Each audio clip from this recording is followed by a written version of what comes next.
اتنی بھاری اکثریت لینے کی آخر وجہ کیا تھی؟ اس کا سیاق و سباق اگر ہم دیکھیں تو یہ سامنے آئے گی بات کہ ہماری آئین سازی میں تاخیر کی مین وجہ ہی یہ تھی، اور 9 سال کے بعد ہم نے پہلا آئین منظور کیا 1956 میں،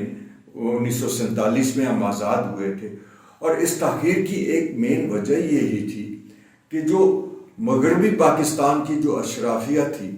اور جو ہماری اسٹیبلشمنٹ تھی، جس میں مغربی پاکستان میں ہی رہنے والوں کی اکثریت تھی، وہ اپنے مشرقی پاکستان کے بھائیوں کے لیے، اپنے بنگالی بھائیوں کو نہ تو مکمل طور پہ جو ان کی اکنامک رائٹس دینے کو تیار تھے، اور نہ ہی ان کو جو ان کے سیاسی حقوق دینے کے لیے تیار تھے، اور ایک پیریٹی کی بات ہو رہی تھی، یعنی برابر نشستیں ہونی چاہیے مشرقی پاکستان کی مغربی پاکستان کی، باوجود اس کے مشرقی پاکستان کی آبادی زیادہ تھی مغربی پاکستان سے۔ اور پھر جب ایک سمجھوتا ہوا، دونوں جو یہ پاکستان کے دونوں حصے تھے، ان کے سیاسی لیڈرشپ میں جب ایک سمجھوتے کی روشنی میں ایک آئین بن گیا تو وہ 2 سال بھی نہ چل پایا، پھر یہاں کی اسٹیبلشمنٹ سامنے آئی اور مارشل لا لگ گیا، اور ایک دفعہ پھر پورے ملک کو ڈس انفرنچائز کر دیا گیا۔ اب جب ڈس انفرنچائز ہوئے دونوں حصے، تو مغربی پاکستان میں تو پھر بھی سنوائی تھی یہاں کے لوگوں کی اسٹیبلشمنٹ کے نزدیک، مشرقی پاکستان نے یہ ڈس انفرنچائزمنٹ زیادہ شدت سے محسوس کی، اور یہی جو تھا، اسی لیے جو صوبائی خود مختاری کا نعرہ لگایا شیخ مجیب الرحمان نے، اس کی زیادہ سنوائی ہوئی، اس کی زیادہ پذیرائی ہوئی۔ بنگالی بھائیوں کے نقطہ نظر سے دیکھیں تو ان کے لیے بالکل ایک ریشنل اور ایک معقول فیصلہ تھا شیخ مجیب الرحمان کے ایجنڈے کو کی اتنے بھرپور طریقے سے حمایت کرنا، کیونکہ ہم نے ان کو، ہم سے مراد مغربی پاکستان نے ان کو مکمل طور پہ مایوس کر دیا تھا اس بات سے کہ ایگزسٹنگ ارینجمنٹ میں ان کے حقوق کا تحفظ ہو سکے۔ اب مغربی پاکستان میں آئیے تو مغربی پاکستان میں انٹرنلی جو تھا، اندرونی طور پہ ایک معاشی ناہمواری اپنے عروج پہ پہنچ چکی تھی، اور جو ڈاکٹر محبوب الحق صاحب نے 22 خاندانوں کے بارے میں بات کی، وہ چیز سامنے آئی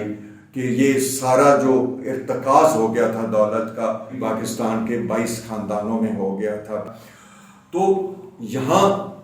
جو پارٹی جس نے معاشی ہمواری کا دیا، جس نے اسلامک سوشلزم کا نعرہ لگایا، یعنی پیپلز پارٹی، کیا یہ ایک لاجیکل بات نہیں تھی، کہ ایک ریشنل بات نہیں تھی کہ وہ جو ایک معاشی طور پہ ایک جمہور تھا، اور جس میں عام بندے کے معاشی حقوق کا تحفظ نہیں ہو رہا تھا، اس کے خلاف ووٹ دیا گیا اور پیپلز پارٹی کو ایک بڑی اکثریت سے جتایا گیا۔ 1946 کی طرح 1970 میں بھی تمام جو بااثر طبقات تھے، جو ایلیٹ تھی، جس کے بارے میں ہم سمجھتے ہیں کہ ان کا جس کے بارے میں کہا جاتا ہے کہ شعور ان کا سیاسی زیادہ پختہ ہے، وہ تو سٹیٹس کو کے حامی تھے۔ یہ تبدیلی کے لیے، معاشی ہمواری کے لیے، معاشی حقوق کے تحفظ کے لیے تو عوام ہی آگے بڑھے اور انہوں نے ایک فیصلہ کیا۔ کیا اب بھی ہم یہی کہیں گے کہ یہ ایک جذباتی فیصلہ تھا؟ اب مزید آگے چلتے ہیں۔ اس کے بعد 1977 کے الیکشن متنازع ہو گئے، اس کے بارے میں ہم بات نہیں کرتے، وہ بہت زیادہ تفصیل میں ہو جائے گی بات۔ 1985 میں غیر جماعتی انتخابات ہوئے، جس کے بارے میں علی مردان شاہ بگاڑے نے بہت ہی خوبصورت بات کی۔ These were local bodies elections being fought at a national level. اس کے بارے میں تبصرہ چندہ مناسب نہیں ہے۔ 1988 کے انتخابات پہ آ جاتے ہیں۔ 1988 کے انتخابات میں جلا وطنی سے جب واپس آئیں، ان کے انتخابات سے پہلے محترمہ بے نظیر بھٹو، تو لاہور میں جس طرح ان کا استقبال ہوا، فقید المثال استقبال ہوا، ایسے وہ ایک بہت ہی قابل ذکر چیز تھی۔ اس استقبال کو دیکھ کے اس وقت کی جو حکومت تھی اور جو اسٹیبلشمنٹ تھی، انہوں نے ایک مینوفیکچر کیا اتحاد جس کو اسلامی جمہوری اتحاد کا نام دیا گیا، اور جس میں تمام جو پیپلز پارٹی کی مخالف قوتیں تھیں وہ اس میں شامل ہو گئی. لیکن اس وقت کیونکہ پیپلز پارٹی ایک مظلومیت کا ایک نعرہ لے کے آئی تھی، مرحوم ذوالفقار علی بھٹو صاحب کو پھانسی دے دی گئی تھی، جس کو قانونی بجا طور پہ ایک قانونی قتل کہا جاتا ہے. اس کے بعد پیپلز پارٹی کے کارکنوں کے ساتھ بہت زیادتیاں ہوئیں، اور اس مظلومیت کے ساتھ وہ دوبارہ اسی معاشی انصاف کا اور اس کا نعرہ لے کے وہ سامنے آئے. تو آئی جی آئی اپنی تمام تر اسٹیٹ ریاست کی سپورٹ کے باوجود اور اتنی ساری پارٹیوں کا اجتماع ہونے کے باوجود عوام نے پھر پیپلز پارٹی کے حق میں فیصلہ دیا، اور آئی جی آئی کی 53 سیٹوں کے مقابلے میں پیپلز پارٹی 92 سیٹیں جیت گئی. یہ پھر اس کو قطعاً ایک جذباتی نعرہ نہیں کہنا چاہیے، کیونکہ پیپلز پارٹی سے زیادہ جذباتی نعرے تو آئی جے آئی نے لگائے تھے، اسلامی جمہوری اتحاد نے لگائے تھے، جس میں اسلام کا نام بھرپور طریقے سے استعمال کیا گیا، مذہب کا نام بھرپور طریقے سے استعمال کیا گیا سیاست کے لیے، اپنی سیاست چمکانے کے لیے، جس میں ہمارے مذہبی طبقے میں سے ایک بڑے حصے نے فتوے بھی جاری کیے کہ جی خاتون کی حکمرانی وہ جو کفر ہے، اور ایسے جذباتی چیزیں سامنے لائی گئیں. لیکن لوگوں نے پھر ایک دفعہ ریشنل ڈیسیشن کیا، عوام نے اسٹیبلشمنٹ کی سوچ کے برعکس ایک فیصلہ کیا. 2 ہی سال چلی پیپلز پارٹی کی حکومت، اور 1990 میں دوبارہ انتخابات ہوتے ہیں. ان 2 سال میں بدقسمتی سے انگریزی میں اگر کہا جائے کہ Peoples Party couldn't live up to its promises of social and economic justice، یعنی وہ معاشرتی اور معاشی انصاف کے بارے میں جو ان کا ایک سٹینڈ تھا پیپلز پارٹی کا، اس کے مطابق ناکام کر سکے، بلکہ کرپشن کے بہت سارے الزامات پہ ان پہ لگے، جس میں خاصے ثبوت بھی سامنے لائے گئے. اس لیے جب 1990 میں انتخابی میدان میں پیپلز پارٹی اترتی ہے تو ایک یکسر مختلف صورتحال ہمیں نظر آتی ہے. یقیناً اس میں کوئی اسٹیبلشمنٹ کی سپورٹ بھی آئی جے آئی کے ساتھ تھی، لیکن یہ تو 1988 میں بھی تھی. تو ہم دیکھتے ہیں کہ آئی جے آئی 105 نشستیں لے جاتی ہے قومی اسمبلی کی، جبکہ پیپلز پارٹی محض 45 سیٹیں لے جاتی ہے، باوجود کہ ان کے ساتھ یہ ایک ڈیموکریٹک الائنس کا حصہ تھے، پاکستان ڈیموکریٹک الائنس، اور ان کے ساتھ کچھ اور بھی پارٹیز شامل ہو چکی تھیں. اس کے بعد کچھ انتخابات ہوئے، لیکن بات کو مختصر رکھنے کے لیے ہم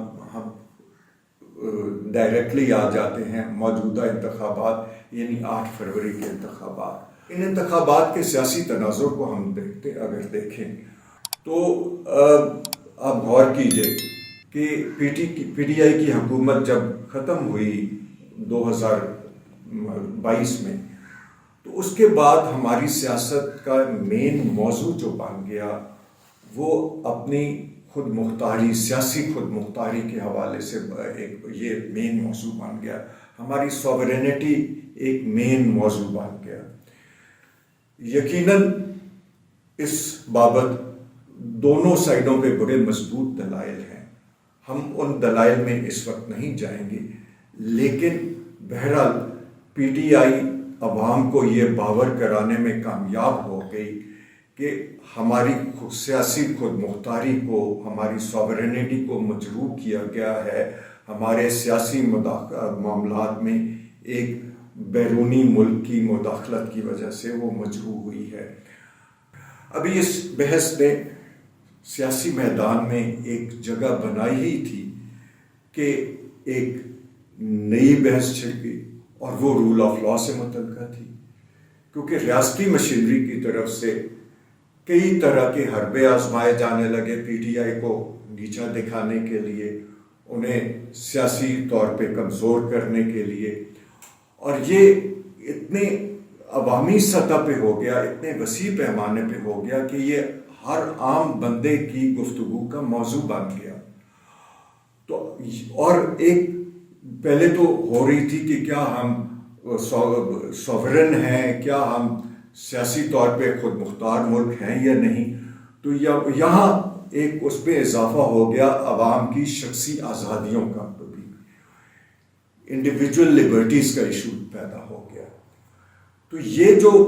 الیکشن لڑا الٹیمیٹلی پی ٹی آئی نے، جس میں کہ ان کو اس کے بعد ان سے ریاستی جبر اس طرح سامنے آیا کہ ان سے انتخابی نشان چھین لیا گیا. ان کے سربراہ جو قید میں تھے ان کا نام لینے پہ بھی میڈیا پہ پابندی لگا دی گئی. ان کے کینڈیڈیٹس کے لیے انتخابی مہم چلانا بہت مشکل کر دیا گیا. لیکن یہ جو سیاست میں یہ جو موضوع آ گئے تھے انڈیویجول لبرٹیز کا، شخصی آزادیوں کا، رول آف لا کا کہ قانون کی عملداری کا، کہ ملک میں قانون کی عملداری رہی ہے یا نہیں، کیا ہم ایک جینوئنلی آزاد ملک کے طور پہ رہ رہے ہیں یا نہیں. ان موضوعات پہ عوام نے اپنی رائے کا اظہار کیا 8 فروری کو، اور بڑے بھرپور طریقے سے اظہار کیا. اب یہ اگر جو معروضی واقعات تھے، جو گراؤنڈ سچویشن تھی، کیا ہم اس عمومی عوامی رائے سے اختلاف کر سکتے ہیں کہ رول آف لا ہمارے ہاں جو ہے وہ ناپید ہو گیا تھا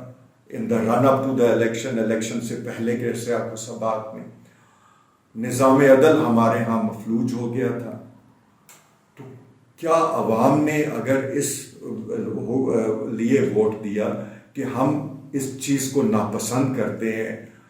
کہ ان کی یہ رائے کہ ہم چاہتے ہیں کہ یہاں معاملات رول آف لا کے مطابق چلائے جائیں یا نظام عدل کو مستحکم کیا جائے، ہم ایک جینوئنلی آزاد اور خود مختار ریاست کے طور پہ اپنا وجود کو اس پہ منوائیں دنیا میں، کیا یہ جذباتی نعرے ہیں؟ کیا یہ صرف جوانوں کی جذباتیت ہے، یا یہ ایک بڑی ریشنل اپروچ ہے عوام کی طرف سے؟ میں سمجھتا ہوں یہ پھر ایک عوام نے، جو یہاں کے مؤثر طبقات تھے، جو بالادست طبقات ہیں، جو ہماری اشرافیہ ہے، اشرافیہ تو سٹیٹس کو چاہتی تھی، یہ ایک پروگریسو ایجنڈے کی طرف تو عوام آئے ہیں. تو رائے پھر کس کی زیادہ مستحکم ہے؟ اور جہاں تک جوانوں کی بات ہے کہ یہ جو یوتھ ہے اس نے ایک غلط جذباتی فیصلہ کیا، تو یا میں ایک لائٹر وین میں بات کرتا چلوں، کرنل محمد خان کا غالباً ایک یہ جملہ ہے بہت مشہور کہ پاکستانی بچے بہت اچھے ہوتے ہیں لیکن پھر وہ بڑے ہو جاتے ہیں. تو یہ جوان ہی تو ہیں جنہوں نے سب سے پہلے نبیوں کی آواز پہ لبیک کہا. یہ عوام ہی تو ہیں، جو زیر دست طبقات ہی تو ہیں معاشرے کے، جنہوں نے نبیوں کی آواز پہ پہلے لبیک کہا. تب بھی، اور تمام انبیاء کی تاریخ اٹھا کے دیکھ لیں تو بالادست طبقے نے، جو اس وقت کے پاور ایلیٹ تھی، انہوں نے تو ہمیشہ نبیوں کی تعلیمات کی مخالفت کی، کیونکہ وہ اس وقت کا جو معاشرتی ڈھانچہ تھا اس پہ تبدیلی کی بات کرتے تھے. صرف عبادات تو نہیں، نبی جو انبیاء تھے وہ صرف عبادات کا مجموعہ تو نہیں لے کے آئے تھے، وہ ایک معاشرتی ڈھانچے کے حوالے سے بھی ایک بنیادی ہدایات انہوں نے دی. اور وہ جو نبیوں کی تعلیمات تھیں معیشت کے حوالے سے، معاشرت کے حوالے سے، وہ اس وقت کی پاور ایلیٹ کو سوٹ نہیں کرتی تھی. تو کیا جس طرح آج ہم کہہ رہے ہیں انبیاء کی جو امتیں ہیں اس کے حوالے سے بھی ہم کہیں گے کہ کیونکہ ان کے جو پہلے پیروکار تھے وہ زیادہ تر زیر دست لوگ تھے، زیادہ تر نوجوان طبقہ تھا، اس لیے وہ تعلیمات پہ جو لبیک کہا گیا وہ صرف جذبات کی وجہ سے تھا، اس میں ریشنیلٹی نہیں تھی. یہ وقت ہے آئی تھنک کہ ہم اس سارے جو تاریخی تناظر میں اس معاملے کو دیکھیں اور جو عوام کی رائے ہے اس کا احترام کریں. اگر وہ ہماری مرضی کے مطابق نہیں تو ہم صرف اس وجہ سے کہ ہمارے مفادات کے مطابق نہیں، ہم یہ کہہ دیں کہ جی یہ تو جذباتی رائے ہے، یہ اس قابل ہی نہیں کہ یہ رائے دے سکے، کیا یہ مناسب ہے؟ کہ کیا یہ بات انصاف پہ مبنی ہے؟ کیا